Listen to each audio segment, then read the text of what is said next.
From what aspects of the Sonic universe did you take the most inspiration from? The games, the comics, anything like that?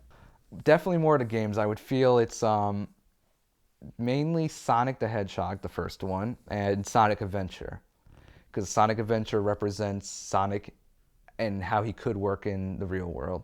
Because back in '99, when Sonic Adventure came out, no one had complained about the game. Everyone loved that game.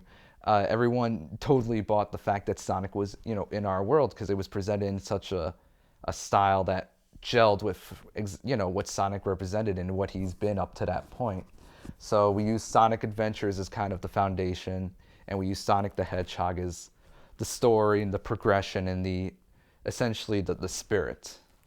There are tons of little in-jokes and references to the series in Mega Man. Are they going to be the same in Sonic, more or less? In jokes is something that Blue Core, absolutely loves. So there's definitely gonna be a lot of in jokes in Sonic, but they're not gonna be as Mega Man was very tongue in cheek, and all the in jokes were forced because he wanted people to notice them. The in jokes in Sonic are gonna be a lot more subtle.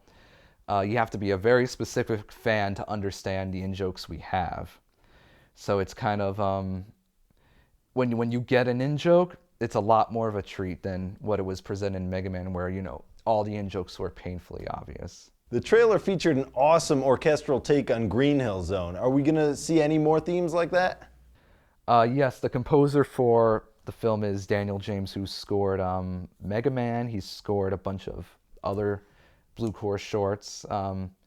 It's gonna be a pretty banging score. He's got a lot of interesting ideas up his sleeve, and the Green Hill theme and the main Sonic theme is just kind of the tip of the iceberg. He's gonna be exploring a lot of other cues and going in fresher directions because it's about the capturing the Sonic feel. Because I mean, you can listen to the score of like Sonic Rush and Sonic Colors and Sonic 4, and they I guess the best way to sum it up aside from those is like the score for Mega Man 9 and Mega Man 10, in which they were made, within the last 5 years, but their score is so it represents exactly the classical Mega Man score. It represents the feel, even though it's new tracks.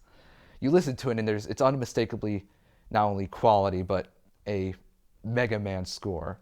And even though it's orchestral, the goal for Daniel James to capture a genuine Sonic score, but with a more theatrical take on it. So I think fans are going to actually be very thrilled with the score for the movie. How far are you into production right now? Do you think we'll be seeing the movie by the end of the year? As of now, it's a lot of inserts and pickups and just little bits and pieces throughout. All the major stuff is luckily out of the way. In terms of the release, we have a general idea of when we would like to release it. We're keeping that very close to the chest right now, close to the vest, because as I've learned with this fan base, if you make any false promises, they're gonna voice their opinions and they're gonna let it be known. And certain fans are gonna go out of the way to kind of call you out and say, you said it was gonna be happening at this time. Why is it not coming out at this time? So we're not gonna really reveal a release date until we're 100% sure that's the date it's coming out. Because if we're like 95% sure it's coming out that day, there's that 5% chance it doesn't, and you're going to let all the fans down. So within the next few months, that'll be revealed, but we can't really say yet. Rumors are floating around the internet about cameos. Who do you think we're going to see? In terms of cameos, well, we got actors cameos in which we have various internet people making cameos in the movie in that respect. And those are public already, like video game nerd James Rolfe and Nathan Barnett. We got a bunch of people making cameos as actors in this, and they'll fit within the story. It's not like they're going to be blatant or in your face, like, oh my God, it's James Rolfe. We play it, very subtle and very nonchalant in our approach. In terms of any other cameos, everything is. There's only so much I can say about the film before I kind of give away everything, and there's really no reason to watch it. So you got to watch for the surprises.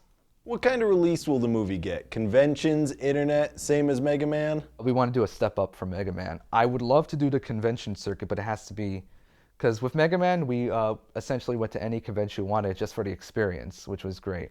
Right now, we got to take other things into consideration because we want, larger venues. Like, I'm willing to go to, 10 convention screening Sonic, but they got to be, the 10 top conventions. It's not because we're being nitpicky or anything. It's just, if you go to Otakon, there's going to be a lot of people there who are going to want to watch it, and there's going to be a lot of people afterwards who are going to want to talk to you about it. So fan interaction, you want a bigger convention so you can interact with fans and get better feedback, and, kind of opens yourself up to interacting with the fans, because it's a fan film. I'm no better than anyone else. I want to be out there with my fellow Sonic fan talking about the movie.